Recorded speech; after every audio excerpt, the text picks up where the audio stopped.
Opioid-induced constipation, a serious consequence. Despite proven analgesic efficacy, the use of opioids is commonly associated with constipation that is a barrier to effective pain management.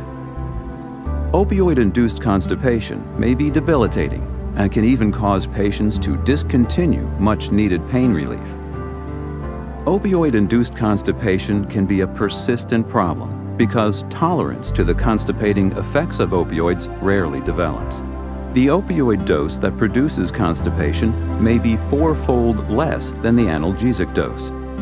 While laxatives treat the symptoms of opioid-induced constipation, they do not address its underlying cause and are often insufficient.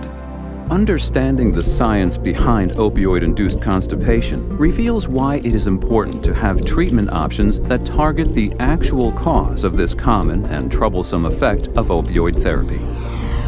The science of opioid-induced constipation. Nearly all opioids are small molecules that can easily permeate the blood-brain barrier. Within the central nervous system, these molecules interact with mu-opioid receptors to exert an analgesic effect. Opioid receptors can also be found in the periphery, such as the gastrointestinal tract. While opioids are exerting their desirable analgesic effects centrally at the mu-opioid receptor, they are also causing undesirable adverse effects peripherally, including gastrointestinal function. The goal should be to separate the undesirable peripheral effect of opioids on the gastrointestinal tract from the central analgesic effect. In the gastrointestinal tract, the activation of mu-opioid receptors in the enteric nervous system can result in opioid-induced constipation. It is multifactorial, arising from a combination of gastrointestinal effects such as reduced motility, increased reabsorption of fluid in the intestine, and decreased epithelial secretion.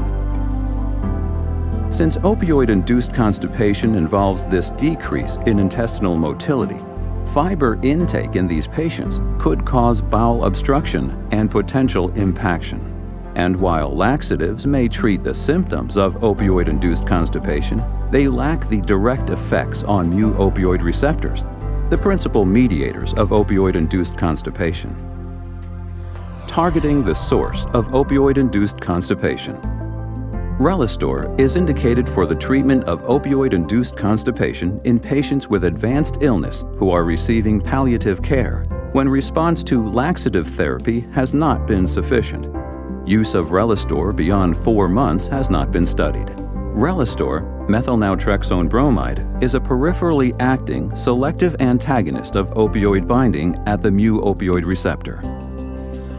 The unique molecular structure of Relistor restricts it from crossing the blood-brain barrier. Therefore, it does not interfere with the desired action of opioids on the centrally located mu-opioid receptors.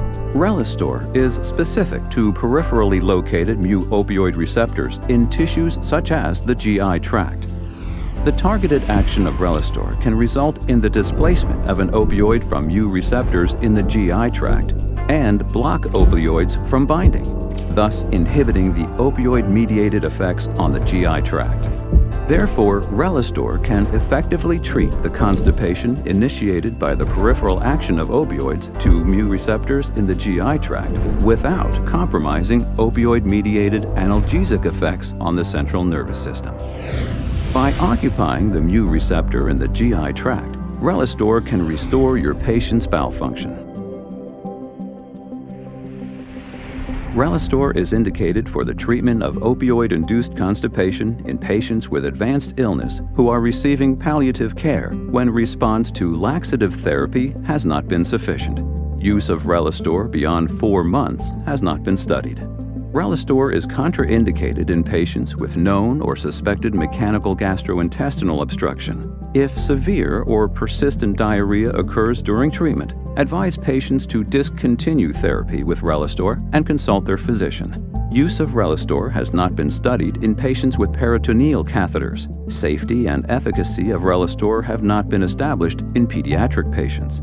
Rare cases of gastrointestinal perforation have been reported in advanced illness patients with conditions that may be associated with localized or diffuse reduction of structural integrity in the wall of the GI tract, such as cancer, peptic ulcer, or Ogilvie syndrome. Perforations have involved varying regions of the GI tract, such as stomach, duodenum, or colon.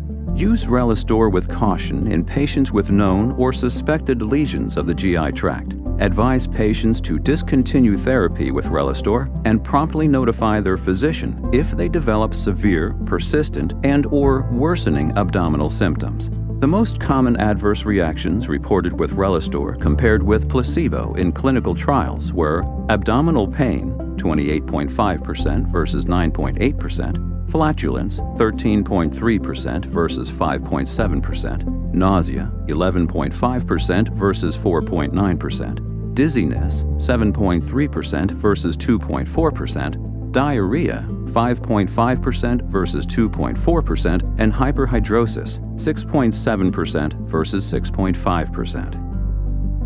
When laxative therapy in advanced illness patients is insufficient, complement your opioid therapy with a targeted treatment for opioid-induced constipation.